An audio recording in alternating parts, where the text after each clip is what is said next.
Hey everyone, welcome back to On Purpose. I'm so grateful for our incredible community that we have here on the podcast. Thank you for coming back each and every single week to listen, to learn, and to grow.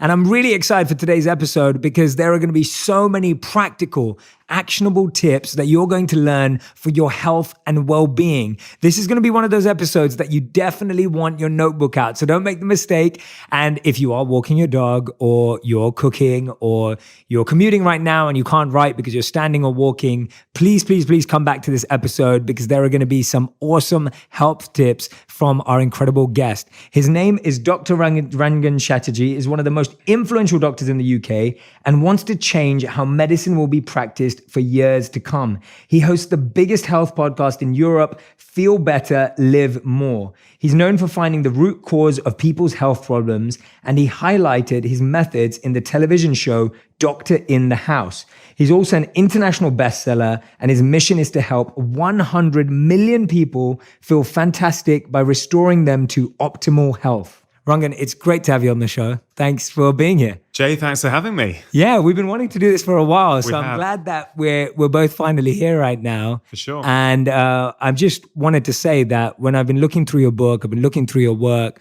we were just chatting outside for a few moments. You seem like a wonderful gentleman. Like I love your energy. I think the work that you're doing is really incredible and genuine. And I think that the way you're presenting this message is so refreshing, fresh, and simple. And I really value that. Thank you so much for doing your work. Yeah, I appreciate that, Jay. I think, look, I've been seeing patients now for nearly 20 years. And for me, I've always taken seriously, how do you really communicate with people so they actually do what you would like them to do? I've never had that view that actually patients aren't doing what I've asked them to do. I've always thought, how can I communicate better to inspire them to make changes? And I think when you can really simplify things down, people feel, hey, you know what, I can do that. Because I think so many people feel like health is too complicated. And I think one of my big aims is to try and simplify it. Yeah, and I think you're doing a wonderful job of that. And I think you're so right. I've always looked at it as like, if you look at the teacher and the student or the doctor and the patient, it's almost like if a teacher or a doctor is at a 10 and the patient or the student really wants to learn and they're at a 10, then you've got this incredible relationship. And then often what you find though is that the presentation is like at a 5 and the patient's at a 3. And then you're both struggling to kind of make anything happen. So I'm totally with you. And I'm going to be I'm going to be a very sincere patient today as I ask these questions on behalf of myself and my audience. Well, fantastic. And I know for me, health was always something that was never emphasized in my family. I grew up quite overweight actually. And I was like that until 14 years old. And then I lost a lot of weight because I got into a lot of sports and just naturally started to lose weight. The interesting thing was that then I developed this almost like, this feeling of just like health to me just meant not being overweight. Yeah. And I didn't realize there was so much more to it. Tell me about some of the reasons of the way we think health is so complex and some of the things that block us and hold us back with our health. Yeah, I think what really holds us back is, I think the fact that people online are arguing over what is the best way to do something. I think that is one of the reasons that leads to inactivity, because people think, okay, I want to improve my diet, let's say, for example, and then they read one blog or they see a social media post from one doctor or one healthcare professional that they like, which is in complete contrast to what another one who they also respect and admire says, right? So I think this confusion leads to inactivity. I think that's one reason.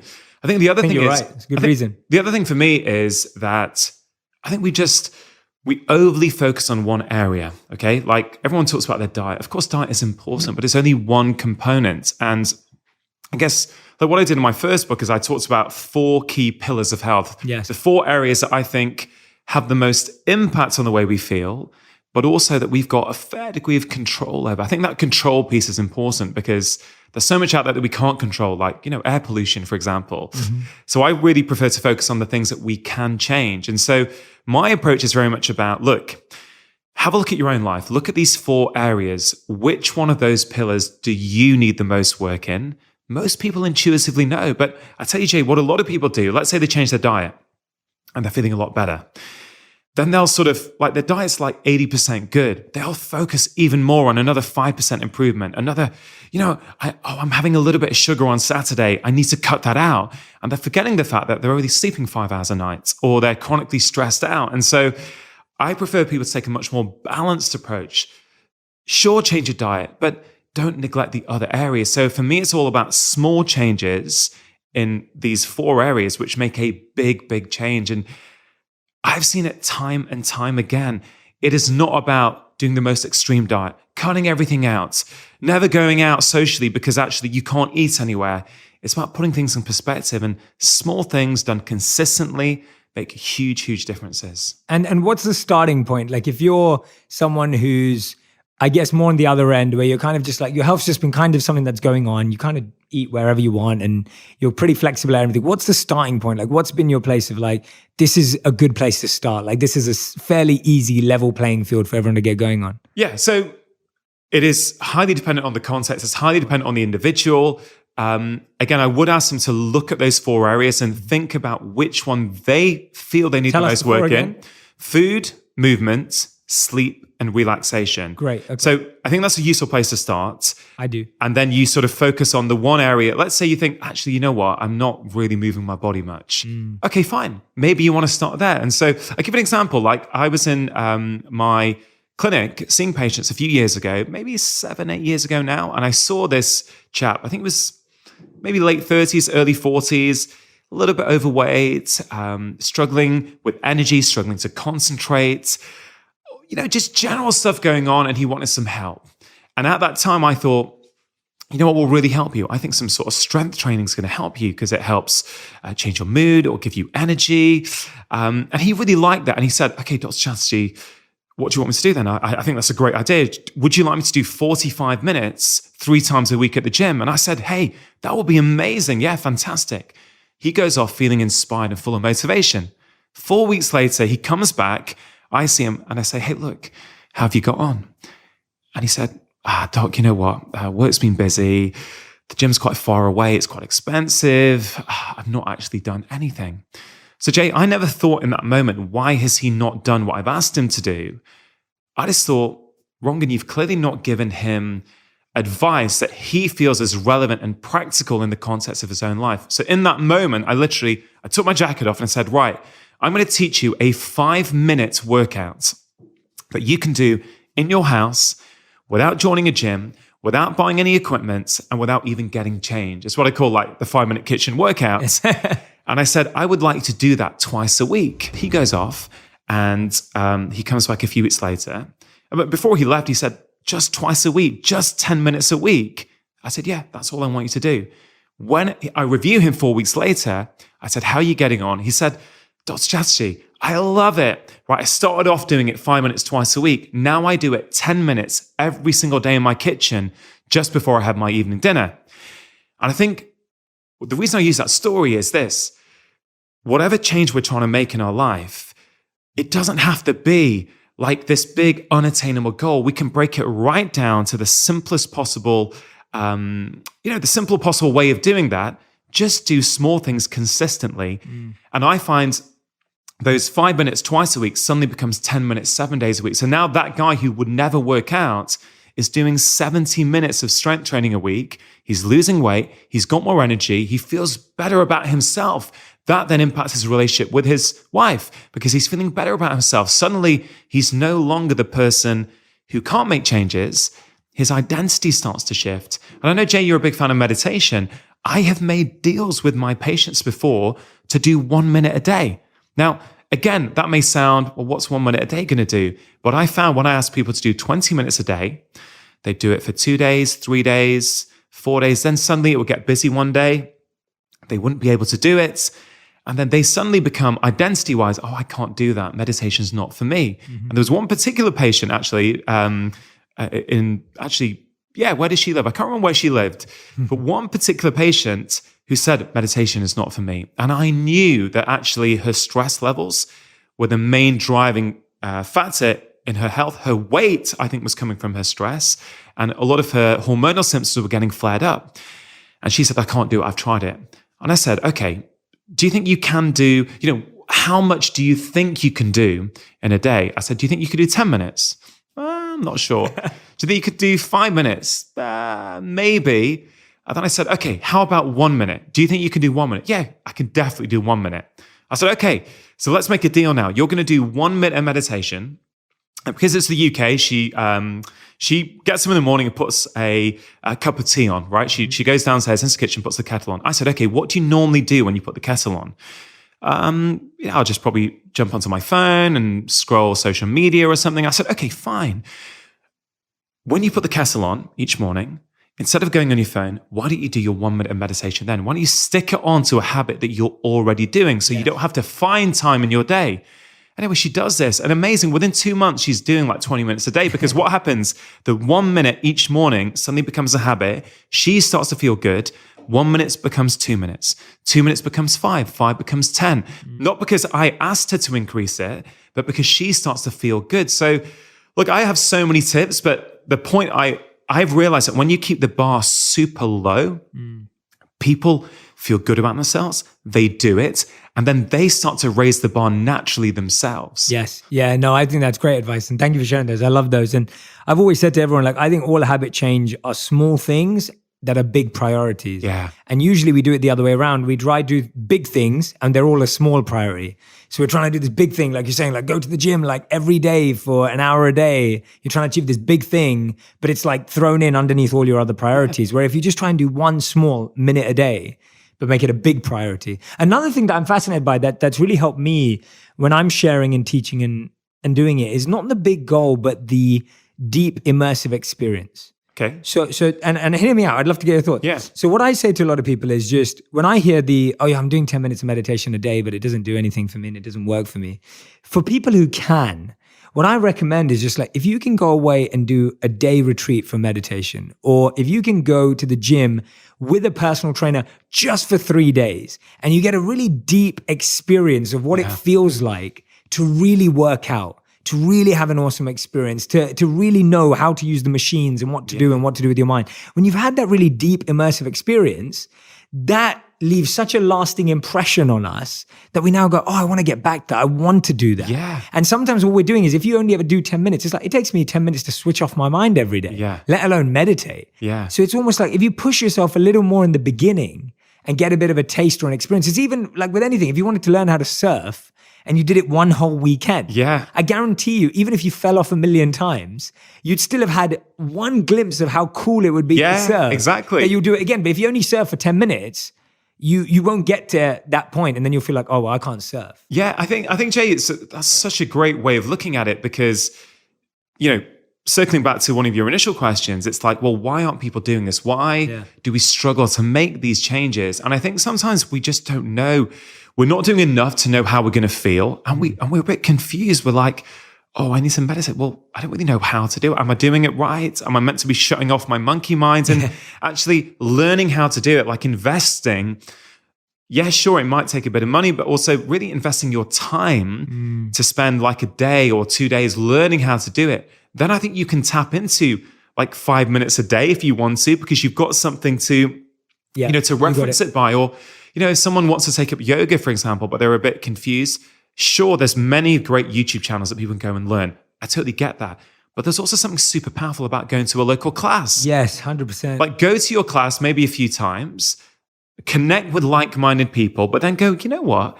Actually, maybe I can do 10 minutes of this every day. Yeah. Maybe I can do this with my partner for 10 minutes every day. And I think it's really not as complicated as we think. And I think that's my key message that I really try and get across to everyone, whether they're the CEO of a company or whether they're a single mom on benefits, working 2 jobs. I'm super passionate that all of us have the right to good quality health information. I think the same things are affecting people in all walks of life. Sure, the stresses in the life of someone who's on benefits and working 2 jobs and a single mum may be very different stressors from the CEO of a company. But nonetheless, some of those solutions are actually very, very similar. No, I love that point. And one of the things you pointed out there, which I think doesn't get talked about enough, is you talked about being with like-minded people. And how have you seen, when you've worked with people, the difference between people who try and do things collectively, collaboratively, and with that accountability versus people who are just doing things individually? Like, how have you seen that? Because I think that's a really important point you raised there. Yeah, look, I had a really phenomenal experience. So my first 2 TV shows were something called Doctor in the House. And these are people who were struggling with their health. had often been under their primary care doctor, often been under a specialist, often were taking loads of pills, and they still weren't feeling good. And I would go into their houses for 4 to 6 weeks and try and help them. And I'm, super grateful that I managed to help all of them, sometimes get rid of their conditions, but certainly significantly improve the way they felt. Would you live with them as well for 6 weeks? I would actually, yeah. That's insane. Yeah, I would. Not the whole time. I would stay a few nights, which I think, frankly, is probably a bit awkward for me and the family to have this kind of wellness doctor in their house observing everything. But I tell you, you do learn stuff when you do that. You see stuff in a way that you just wouldn't otherwise have seen. You pick up on various things, relationship dynamics, stresses that are going on, how people eat, not only what they eat, how are they eating? I'll tell you one thing from that I really discovered, and this is probably one of my top tips actually, is I went around all these different families around the UK. It's the same here in America. People aren't eating together, right? I would go into families or couples and it would be dinner time. Like the dad might be in the kitchen eating, the mum might be on one end of the sofa watching television, the daughter, the teenage daughter, was on the other end of the sofa on Facebook while she was eating, and the son was somewhere else. I remember it so well. And I would make a recommendation to all of these guys. Say, guys, look, I know you guys are busy, you've got different routines, maybe just for one meal a day, if you can, sit around a table together, put your phones off and see what happens. Now, what was really interesting, whether it was a family or whether it was a young couple, right? All of them reported back to me, hey, you know what? Like I'm eating better, but I feel closer to the people around me. Like this couple, the guy said to me, hey, you know what? I can't believe how much it's changed things because I'm talking to my wife now. I'm actually finding out about her day, and we're feeling closer. We're getting more intimate, and all stem from just eating together. And this is something I'm so passionate about that, as I know you are, many times these days, we're with the people who mean the world to us, right? We're with our friends, or we're with our partners, we're with our kids. We're physically with them, but mentally, we're not in the same room. We're sort of lost in our phones. And look, I'm not criticizing. I will do this sometimes, okay? So I'm not trying to say I'm whiter than white here. No, I have this issue as well. It's a constant battle. But even when we're with these people that we love, we're not present. Yes. And I think that is a key thing for us. And it's not about getting rid of your phones, right? It's simply about, hey, a bit of priority, like maybe at meal times, maybe actually when you're out for dinner with your friends, or when you're sitting at home with your family or your girlfriend or your boyfriend, maybe just put the phones away. It is such a simple thing. It makes a huge, huge difference. So that was sort of one element. Yeah, I love that. To talk No, about. that's a great answer. I'm really glad you brought that up. And it's interesting that you observed that when you were living with family, because that's something we don't see. You don't think of that as being a block to health. And I know that for me, and that's one of the reasons what we were talking about earlier. Like I have a commitment with my wife, and that was that I would have dinner 4 to 5 nights a week with her. Yeah. And so like when we first moved to New York and moved to LA, I was getting invited to all these networking events and all these cool places to be, and like dinners with this person, dinners with that person. And it was always just like, I was like, if I can't take my wife with me, I don't want to do that, because then you don't see that person, right? And this one meal a day that you're asking people to do, it's not that difficult to do one meal a day. Jay, look, it's such a good point. There's so much opportunity out there these days. Many of us, we as I do, we look at our Instagram and we're like, oh God, that guy's doing that cool thing, or that, oh, I should do that. I want to do that. You feel like you're missing out if you're not doing this stuff. But we really got to focus internally and go, I would ask people listening to this podcast, who are the people that are actually really important to you? Have you spent real quality time with them recently? If you haven't, that's okay. Just be aware of that and try and figure out, what can I do? Can I give you another example that really illustrates it? So I saw this 36, 37-year-old chap in my clinic, and he was from the outside really, really successful, right? Own business, driving a sports car. He was working late into the evening on his business, emails, Saturdays, Sundays, working all the time. And he came in to see me and he said, Dr. Chastity, look, things are starting to change. Like I'm quite low in energy sometimes. I can't maintain my concentration a lot of the time. Sometimes I struggle to get out of bed, and sometimes I'm feeling a little bit low. Is this what depression is? And I said, okay, look, let's try and figure out what's going on. So look, we spent a lot of time talking. I did some tests. They were all normal. And it became super clear to me that he never saw any of his friends. Now, he was actually quite lucky. He lived in the place where he grew up. So he had friends who lived nearby, but he never saw them. He said, yeah, I see what they're up to on social media. So look, he would see pictures of where they were going. He would see pictures of where they were going on holiday. He'd see pictures of what they had for dinner last night, but he wasn't seeing them. And I said to him, look, I tell you what, are you open to this? What I think would be really helpful for you is for the next 6 weeks, I want you to see at least one of your friends once a week. And when you see them, I'd love you to consider putting your phones away and just being really present for the interaction. And he was pretty desperate because he was at a low stage. So he said, yeah, okay, I'll give that a go. 6 weeks later, he comes back in and I say, hey, look, how are you getting on? He said, Doc, I feel like a different person. My energy's up. My mood's better. I'm smashing it at work. I feel really good. I said, okay, great. What did you do? He said, well, the very first time I played five-a-side football with my friends who I'd not seen for years. I said, okay. And then he goes, but after that, we didn't really have time. Every Sunday morning, we went to the local cafe and we just caught up for an hour over a latte. That is all he did. So my question is, did this chap have a mental health problem? He certainly had symptoms that were consistent with that sort of diagnosis. Or was it really that he had a deficiency of friendship in his life? And when he corrected his friendship deficiency, everything comes back online. He feels better. He's working better. He's more productive. He's got more energy. And I think that's a very powerful story because we are told that we're living in this ultra-connected time, that we've never been this more connected. And sure, in a digital sense, I absolutely agree. But when it comes to real, deep, human, meaningful connection, I'm not sure we've been this isolated. And I think, I don't know, you may have discussed this on the podcast before. Studies have shown that actually the feeling of being lonely is as harmful for your health as smoking 15 cigarettes a day. And I've read that. And if people are wondering why that is, would you mind if I briefly explain that? Yeah, I'm listening. You've got to understand that your stress response is there to keep you safe. Right? That's what it's there for. It evolved millions of years ago. So very simplistically, 2 million years ago, you're in your hunter-gatherer community, getting on with your business, doing whatever you're doing. If a wild predator was to attack or to approach, your stress response would kick into gear. So many things would happen in your body, right? Your blood sugar would start to rise so you can run faster. Your amygdala, that's the emotional part of your brain, that would go into high alert so that you're hyper vigilant to all the threats around you. That's an appropriate response when you are literally in danger. The problem today is that our stress responses have been activated not by wild predators, but by our daily lives. So if your email inbox on your to-do list is stressing you out every day, your body might be pushing your blood sugar up every day, which is going to cause low energy, obesity, and ultimately lead to type 2 diabetes. If you're stressed out every day, your amygdala is going to be on high alert. So you're going to be hyper vigilant to all the threats around you. Jay, that's an appropriate response if there's a predator there. That's an appropriate response if we're in downtown LA at night, walking down a street, and we think someone might be following us. You want to be on high alert.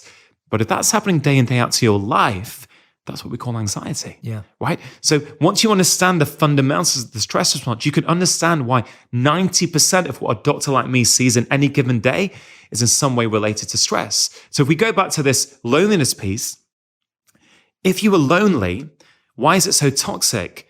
2 million years ago, if you were not part of your tribe, if you were outside your tribe, your body is super smart. Your body's figured out that, hey, I'm now vulnerable to attack. I better prepare in case I do get attacked. So your body becomes inflamed, your immune system gets ramped up. All these things happen to protect you. The problem is that's happening to many of us these days from feeling lonely, from this lack of real human connection. It literally changes our biology. This is not kind of the soft stuff, right? This is the real hard biological stuff that we're not talking about enough. I know you make a huge effort on your content that you put out to talk about this stuff, but it is so, so important. And I go back to this 37-year-old patient of mine. I could have diagnosed him. I could have medicated him. Yeah, right? I was just about to ask, yeah. And for me, that may be appropriate in some cases, right? But I'm always trying to get to the root cause of the problem. And he had a friendship deficiency. Yeah, that's amazing, by the way. I love that because I think it's so refreshing to hear you prescribing something lifestyle based, rather than something medical. And like you said, sometimes it is that, and that's fine. What I'm fascinated by, and I think you explained that incredibly well, and I've heard that many times before, but I think you did a great job of actually making it really clear for everyone listening. What does someone do when they start sensing that? Because that anxiety that you just said is so widespread right now, right? It's looking at your notifications, it's feeling lonely, it's comparing on Instagram, like you're lost and you're feeling that anxiety. And it's almost like you just talk about it. It's like, oh, it's jealousy or it's envy or I'm just dealing with comparison or whatever. But actually it's this anxiety and there are biological changes in the body. Yeah. What does someone do on a daily basis when it's like literally what you just described is we're dealing with our level of anxiety as if a wild predator is attacking us every single day, if not multiple times a day. Yeah. So that sounds scary because you're reacting to that level. What do we do to bring that down and to bring it into reality? So I think there's two ways to look at that. One is when it's happening, what can you do? Yes. And then there's also, well, what can you do to sort of reduce the likelihood of it happening in the first place? I like the preparing part. Let's do both. Let's do both. Okay, so the preparing part. Okay, so I think a useful way that I like to describe this to people, because, yes, I've written a book on stress, but stress is a very woolly term, right? And it means different things to different people. So when I was writing, I was trying to figure out how can I accurately communicate it in a way that people understand? So I have this concept of micro stress doses and macro stress doses. A macro stress dose is, something really, really significant, like a relationship breakup, a bereavement, maybe some trauma, something like that. That is a significant dose of stress that probably needs some form of therapy or something. You have to deal with that and process that in other ways. I contrast that to micro stress doses or MSDs. Now, we are all getting hit by these MSDs every single day. And I define one of these MSDs or a micro stress dose as this. It is a small hit of stress that in isolation, we can manage. It's no problem. But when they start to accumulate one after the other, after the other, after the other, they start to get us closer to what I call our own personal stress threshold. When you get to your threshold, that's when the problems happen. That's when that innocent email from your boss becomes a problem. That's when that sort of, that's when you have a row with your partner. That's when you scream at your kids. That's when actually you overreact to something, or you're in the car and someone cuts you up and you start to lose it, right? Because you're at your threshold, because stress is fundamentally normal. So I make the case that you wake up and many people will leave the house in the morning before they get out of the house, they've been hit by 15 micro stress doses. Yeah, definitely. I'll give an example, which I think people might resonate with. So a very typical example today is this. People are a bit stressed out, like at their work or in their life. And so they don't want to go to bed, right? They want to unwind. So they stay up late watching Netflix. Okay. There is no judgment here. Okay. I'm just simply explaining. So you're up late watching Netflix and you get to midnight and you think, oh man, I've got work tomorrow. I better get to bed. Okay. So you go to bed, you put the alarm on for 6:30 on your phone. So at 6:30 in the morning, boom, the alarm's gone off. You're in a deep sleep. That is micro stress dose number one. You look at the alarm clock and you think, I've got a bit more time. Okay, you put it on snooze. 6 minutes later, it comes on again. Micro stress test number two. Then you think, I better get up now. So you quickly check your email and go, oh man, there's 3 work emails from yesterday. I didn't do them. MSD number 3. Then you quickly go onto social media to just have a quick look. Oh man, someone's had a go at me on my last post. MSD number 4. Then you realize, oh my God, I've been in bed for half an hour doing this stuff. I really need to get out of bed now. And MSD number 5. And you can easily see how before you leave the house, you have been hit by 15 MSDs. And that means you are closer to your own stress threshold, which means it won't take much in the day to tip you over. Now, how can you change that? Well, I saw your video recently on morning routines, and your morning routine is phenomenal. I think morning routines are a critical way to make you more resilient. Even if I can't change the amount of stress in your life, this will buffer you and make you more resilient so you can deal with them. So I think a morning routine is critical for people when they wake up. And if people think they don't have time, I can tell you, I've got busy patients.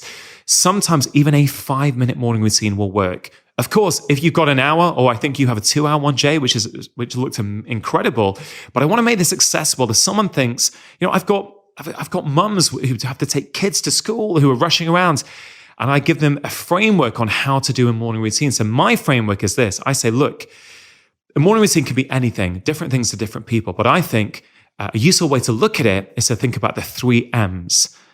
The first M is mindfulness, the second M is movement, and the third M is mindset. And it's just a simple framework. So for me, for example, at the moment, I will wake up.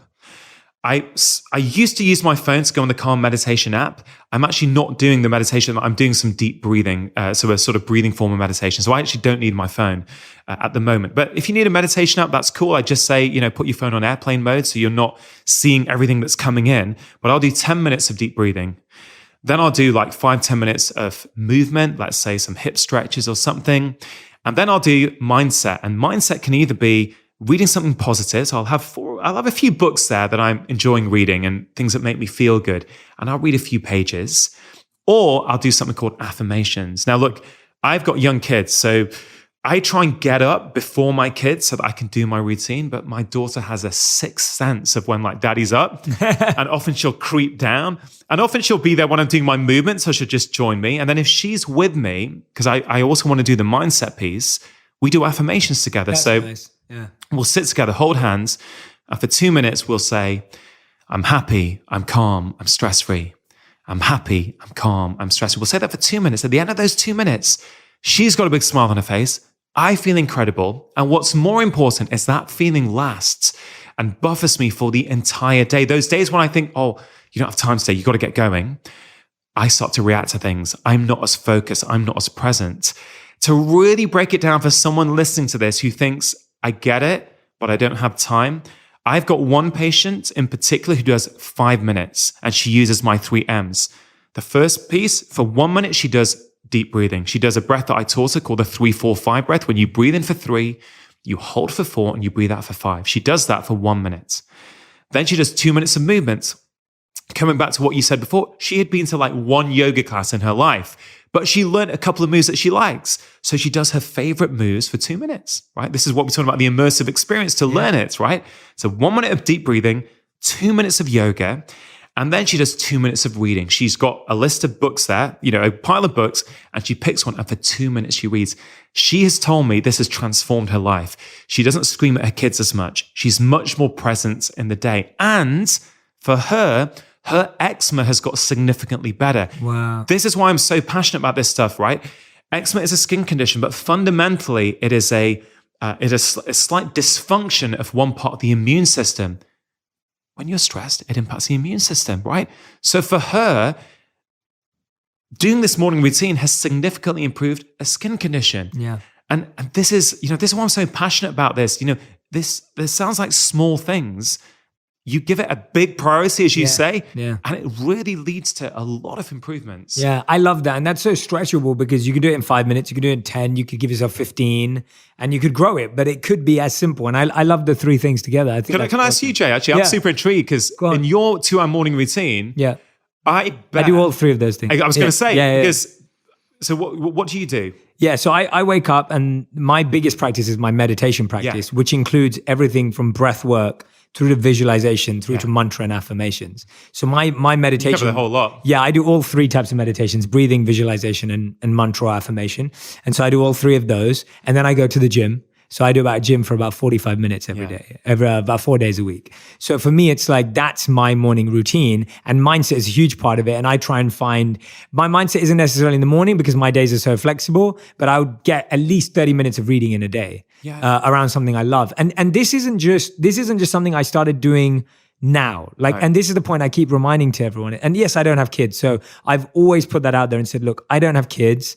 I'm not going to sit here and say it's going to be the same when I have kids. So I'm just putting it out there. But the other thing I've said is that when I've been working at a company, I didn't just do this when I became an entrepreneur.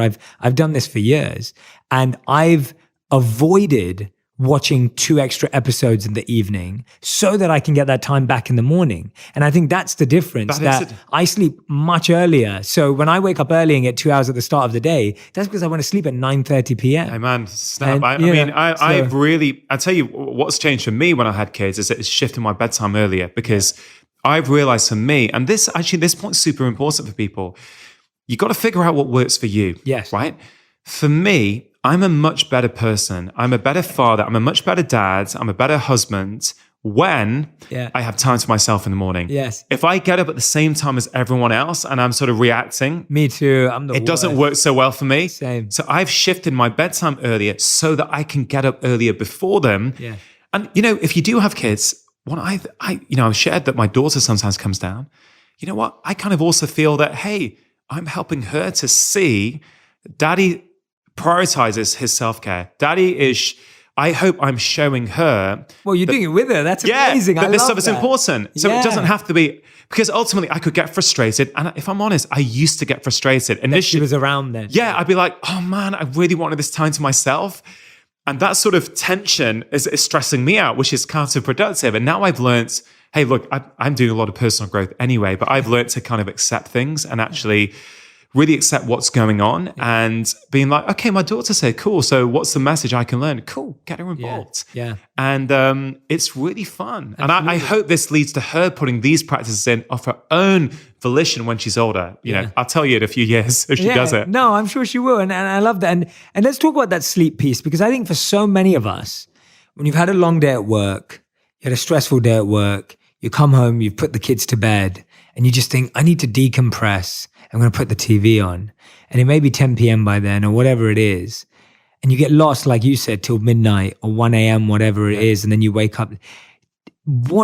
Is there any decompression in watching a show? Or actually, in my opinion, the sleep and the decompression through sleep is so much more powerful than the entertainment value. You think you feel better by watching 2 episodes of your favorite show. Yeah, I agree. Look, I think we're looking at symptoms here. The symptom of being so stressed all the time is that we need to find ways of relieving that stress, whether that's sugar, whether it's alcohol, whether it's binge watching Netflix. Yeah. We're trying to hide and numb like something else that's going on in our life. And that's okay if you're conscious of it. But sleep, I hate prioritizing those 4 pillars of health because it's against what I stand for. But if you push me, I might argue that sleep might be the most important, because when you sleep well, it's easier to do all those other things. It's easier not to be reactive. It's easier to eat well. It's easier to be more, all these things are easier when you sleep well. The biggest problem in society regarding sleep is simply this. We're not prioritizing it, right? We think it's optional. We do other things. And when we're done, when we've exhausted all other possibilities, I better get some sleep in. Yeah. But once you start prioritizing sleep and making that the foundation of your day and think, I need to get up at this time, therefore what time do I need to go to sleep?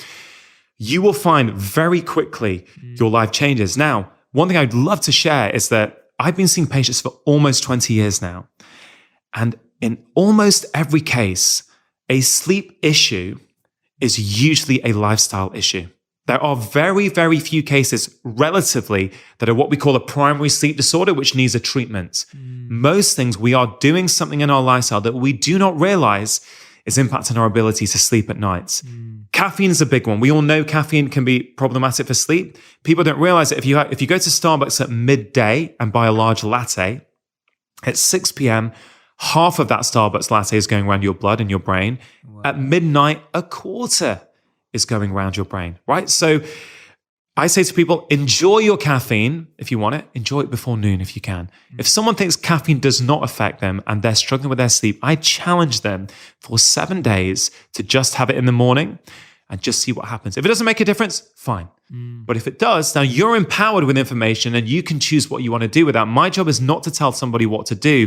I feel my job is to empower them so they start to experience it for themselves, so they then can be in charge. They can be sovereign and decide, I'm going to do this. Yeah. So that's a big one. What you do before bed is super important, right? And you got to wind down. For any of your listeners who do have kids, they will recognize that you need to give your kids a little routine. What do you do before bed with your kids? You don't give them a load of sugar to amp them up. You don't put on the TV really loud and actually get them really emotionally charged. You don't put the lights really bright. You lower your tone. You soften the lights. You might put some music on. You might read them a story. We as adults think somehow we're different from kids, but we are not, right? I have a rule, like 1 hour before bed, I try 90 minutes, but really it's normally 1 hour before bed. I make a mental switch in my head and I go off from my daytime to my nighttime. I am now in preparation for sleep. I'm switching off. My laptop goes off. Mostly. I'm not perfect. Sometimes I do it right and it always affects my sleep. Yeah. But I do, I'll listen to music. I'll read in bed. Like my wife and I have a little rule that we try and sort of help motivate each other to do, which is to charge our phones in our kitchen.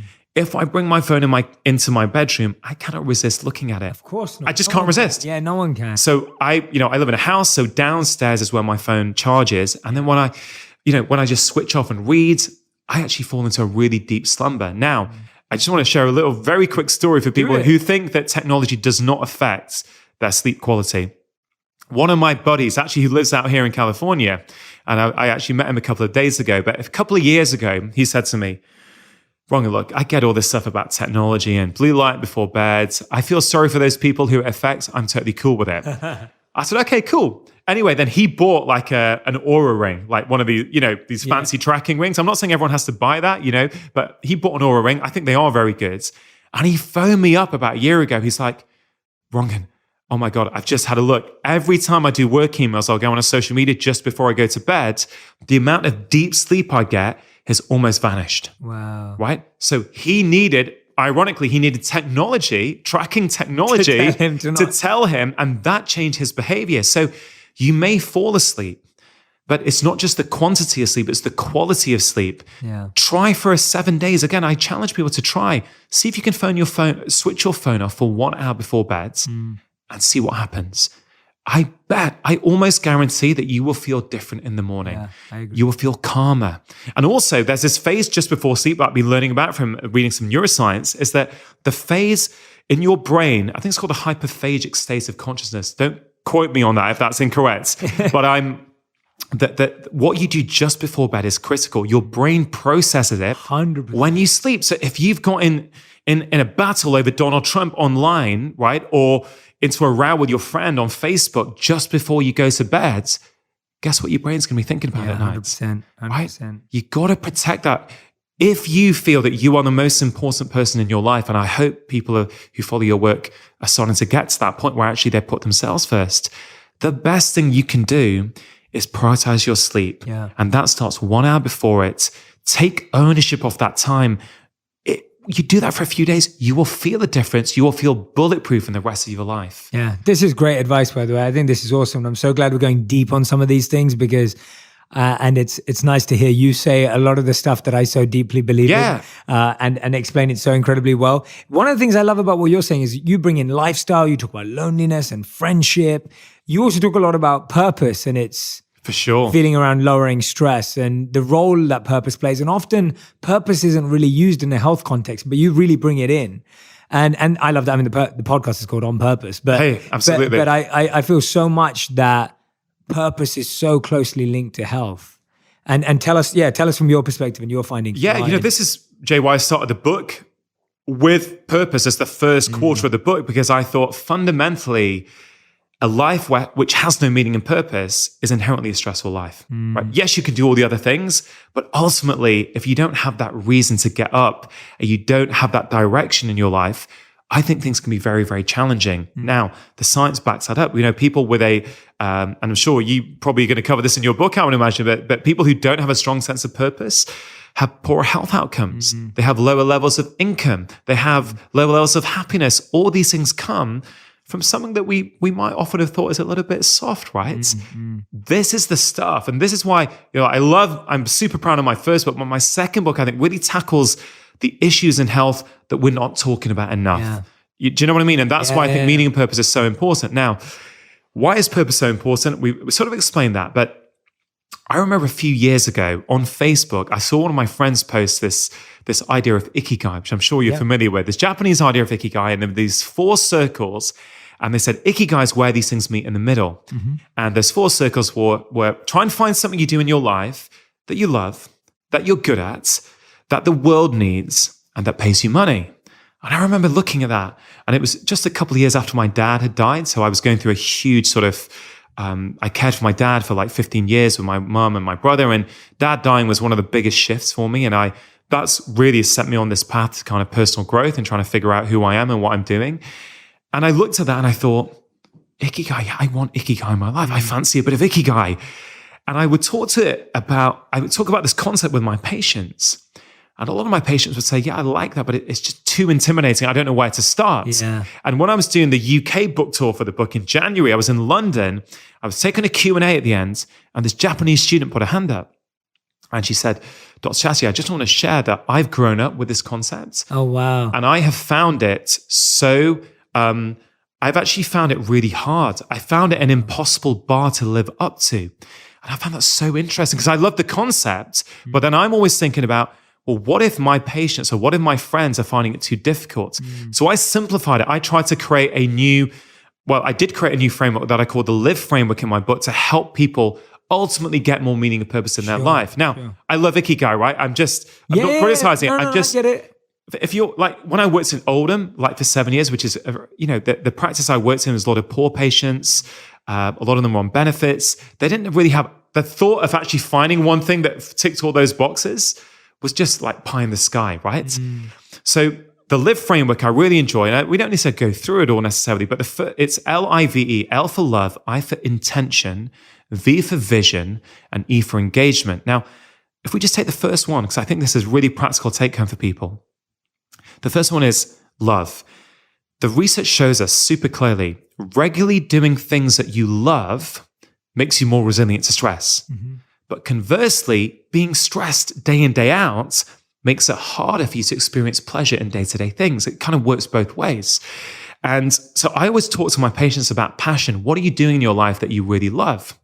Again, I mean, another patient example, which I think brings it to life, 51-year-old chap. Maybe, I don't know how old your listeners are, right? I don't know if that's a bit older or not, but I think there's a very powerful story here. 51-year-old chap comes in to see me. He's the CFO of a local plastics company. Good job, good money. He's married. He's got kids. He lives in a pretty big house. He comes in to see me, again, worried about depression. He said, Doc, I struggle to get out of bed sometimes. I'm indifferent about things. I just lost that get up and go. I feel quite down sometimes. I said, okay, fine. I try to tease out what's going on. I said, how's your relationship with your wife? Yeah, it's so. We don't see each other that much. It's fine. Very, very indifferent. I said, how's your job? Job, it just pays the bills. I don't really enjoy it, but I need it. It pays the mortgage, helps put food on the table. I said, okay, have you got any hobbies? Doc, I don't have time for hobbies. I'm a busy guy. I don't have time. I said, what about the weekends? Weekends, I've got to do the housework, got to do all the chores, take the kids around to their sports clubs. I said, okay, did you ever have any hobbies? Yeah, well, as a kid, as a teenager, I used to love playing with toy train sets. I said, okay, do you have a train set, right? And he's like, yeah, I think so. I've got one in the attic, but it's really dusty. I haven't seen it in years. I said, okay, what I'd love you to do tonight when you get home is get your train set out. Now, look, I appreciate this may not be the advice he was expecting from his doctor, I love it. But this was the advice I gave him. Then I didn't see him for a little while, which is not uncommon. We have so many patients, we can't follow them all up. 3 months later, I was in my clinic car park about to do some home visits, and I bumped into his wife. And I said, hey, how's your husband doing? She said, Dr. Chastity, I feel like I've got the guy I married back again. He comes home from work, he's pottering around on his train set, he's on eBay trying to buy collector's trains, and he subscribed to this monthly magazine now. He's just like a different person. Yeah. I still hadn't seen him. 3 months later, I see him. He'd done some blood tests. He came in for a check with me. And before we went into that, I said, hey, how are you getting on? So, Doc, I feel like a different person. I feel happy. I feel energized. I absolutely love it. Thank you so much. I said, how's your relationship with your wife? He's like, we've never been closer. Things are super, super good. I said, what about your job? I really, really enjoy my job now. So what does that tell you? You asked the question again, did this chap have a mental health problem? Sure. He had symptoms. I could have diagnosed him with something. Or was what he really had a deficiency of passion in his life? When he corrects his passion deficiency, everything else comes back online. Yeah, he feels better in himself. Now he's enjoying his job. Now he's closer with his wife. Now he's got more energy. And it started with him playing with his train set. So for people listening to that, I would love them. And actually, to make it super easy, I challenge all of my patients to say, look, can you give yourself a daily dose of pleasure, even if it's just for 5 minutes, right?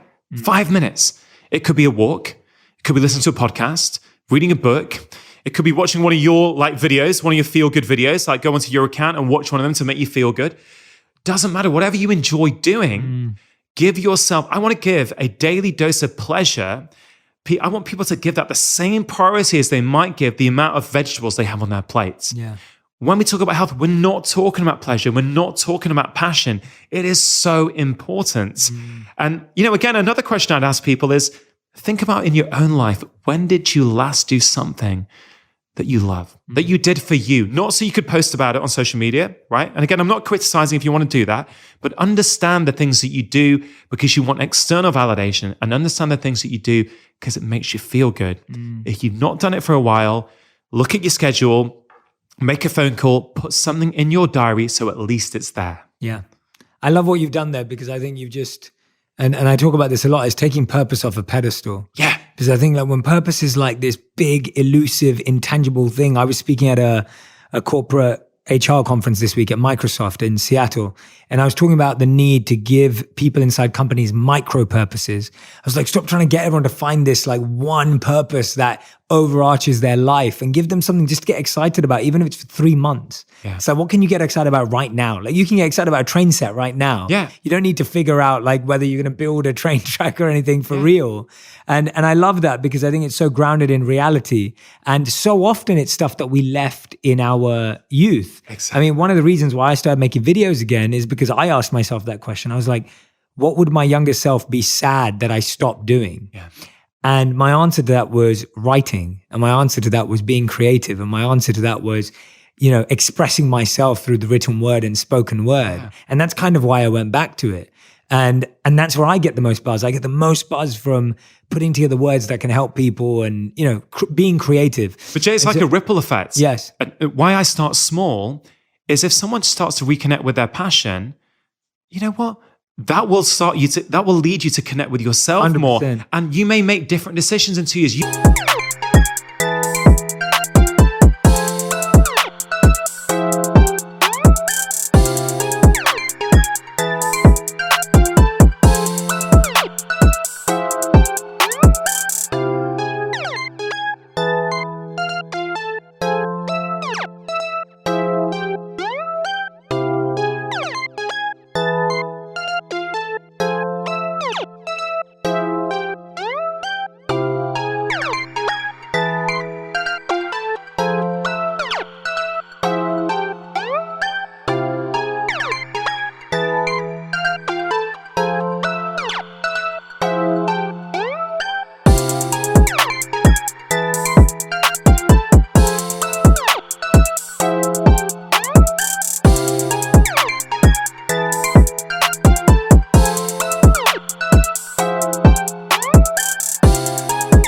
may not know what your meaning and purpose is now. Yes. Start with passion, and it will start to become clear. Yeah, I'm with you. Absolutely. It's as simple as that. Like it is. It's as simple as that. It's just start with what you like doing right now. Even if you don't love it. Yeah. Start with what you just like doing and what you like getting involved with. And same with the people around you. I think we're not decisive enough with our lives and our time about so many people say to me like, gee, I spend 75% of my time with people I don't like. And just like shift that. You don't need to, you don't have to, there's no need to do that. So thank you for getting us started on that. I'm so glad we dove into purpose. Hey, not at all. Because I think it's such a powerful way. And tell me about intention. Intention. I want to know. Yeah. Cause what I mean by intention is, again, if someone is already out there living their purpose, this may not be relevant, right? Yeah. I'm trying to bring it down to people who put it on a pedestal and think, I can't do that. I think for most people, it's on a pedestal. For sure. Yeah, exactly. Yeah. And so intention is about doing something each day with complete mindful intent. Right? It doesn't need to be your whole day. Of course, I'd love it to be your whole day. I don't live my whole day with real mindful intent. I hope at one point I'm able to, but I can't. So I say choose one thing. Let's say you love, I don't know, coffee, right?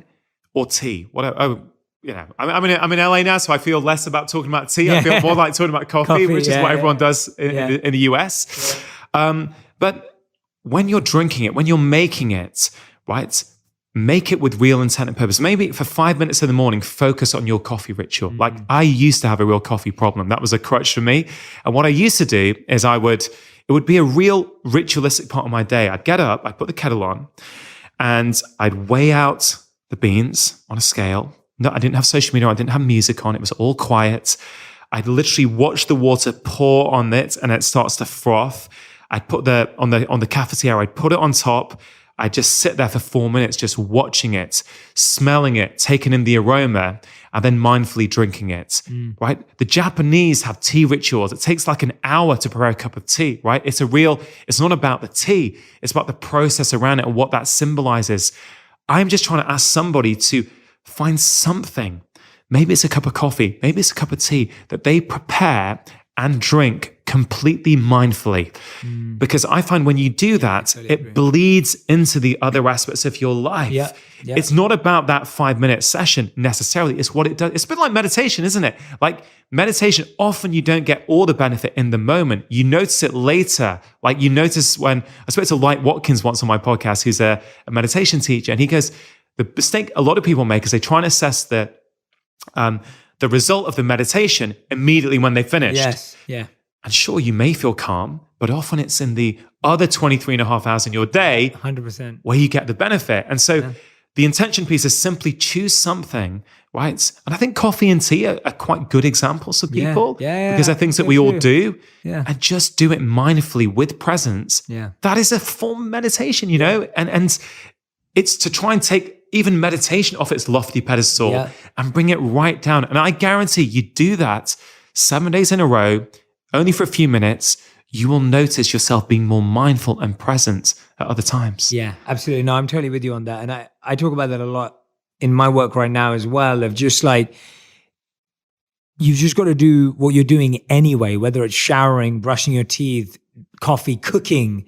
Like you do any of those acts mindfully. You don't even need to find that. And what I loved about what you said is that what we try and do is we go, I don't want to focus during this activity and I want to focus during this one. And I think that's a mistake because when you focus on something as simple as making your tea or your coffee, like you said, it bleeds into it. And now you're focused on everything. Whereas if you go, oh, while I make coffee, I'm just going to do it quickly. Yeah. But then when I get to that meeting, I'm going to be really focused. It doesn't work. We got it wrong. We flipped it. Yeah, exactly. Pay attention to the small things and the big things will start to take care of themselves. Totally. Yeah, absolutely. And we try and do it the hard way around. I'm going to focus for an hour, but I can't focus for a minute. Yeah. It's like, we're going to go to the gym and work out for an hour. It's like, well, maybe just start 5 minutes a day. Yeah. Right.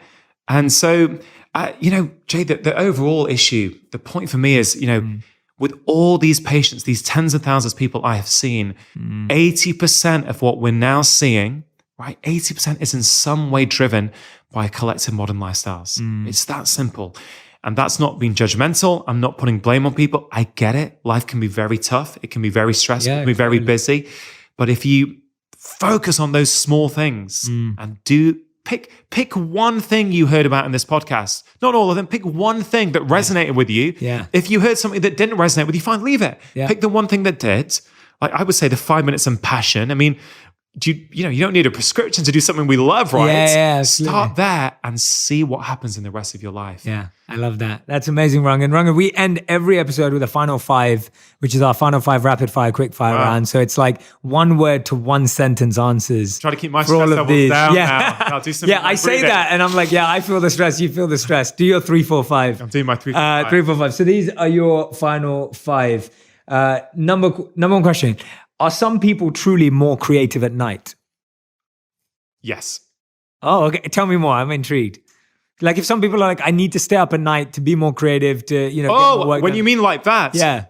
I would say no. Oh, okay. Because I think we kid ourselves that we're night owls. So many of us do kid ourselves and we use light to keep us up and then we get that second wind, but you can easily change your rhythm. So I'm going to say no. Okay, good. I'm glad. Thank you for that. I appreciate it. Let's see this. I'm picking some good ones for you. Back to the breathing. What's something you're trying to learn right now? I'm trying to learn how to use social media as a mirror to help me know when I've got an issue to process. So if I see something on social media that I get a rise from, instead of getting annoyed, I'm now using it to look at, hey, why is that bothering you? I love that. What a great answer. Amazing. That's a brilliant answer. Question number 3. What was one of your habits that was the hardest to break for you? Coffee. Okay. I was drinking way too much caffeine. There's nothing wrong with caffeine necessarily, but I was using it as a crutch. And when I identified why I was using it, now I managed to pretty much cut it out. Okay. Question number 4. You're very good at this, by the way. Question number 4. If you weren't a doctor, what would you be doing? Musician. Oh, really? What do Yeah. you play? Guitar, piano, clarinet, Oh, wow, I drums. didn't I know. used to play, used to tour. I recorded a solo EP that I toured around the UK pre the internet. Yeah. So it's not much Can't easy find to it. find. But yeah, it's a big part of my life, music. It's my passion. Amazing. And question number 5, if you could set a 21-day challenge for my audience, what would you ask them to do? The one thing you'd like them to do for 21 days in a row. For 5 minutes a day, do something that you absolutely love. That's it. Amazing. I love it. Rangan, you're incredible. Thank you so much. This was such a brilliant podcast. Great interview. Loved every piece of advice you said. Everyone who's listening, make sure you come back to this one. And as Rangan said, all you need to do is pick one. Just pick one of these things, make it a big priority in your life, take a small step, and you can see his passion flying off the screen or in your ears. And I want you to recognize that he's made it sound so simple, but that's because it is. And I really value that today. I feel like you've made it just sound so easy and effortless. And when I'm sitting here listening to you, I'm like, you're right, it actually is. And whenever we try and complicate it by being more theoretical or more intellectual or any of these things, actually we're making it a lot harder on ourselves and for other people. So I think today you've really made it effortless and easy, Rangan. And thank you so much for doing that. Thanks, Jay. It's a pleasure to meet you. Keep on doing the great work that you're doing. Yeah, thank you, man. So as I said at the beginning, Rangan's new book is out. It's called The Stress Solution, the 4 steps to reset your body, mind, relationships, and purpose. Go grab the book right now. If you enjoyed the conversation, this was just the tip of the iceberg of all the wonderful insights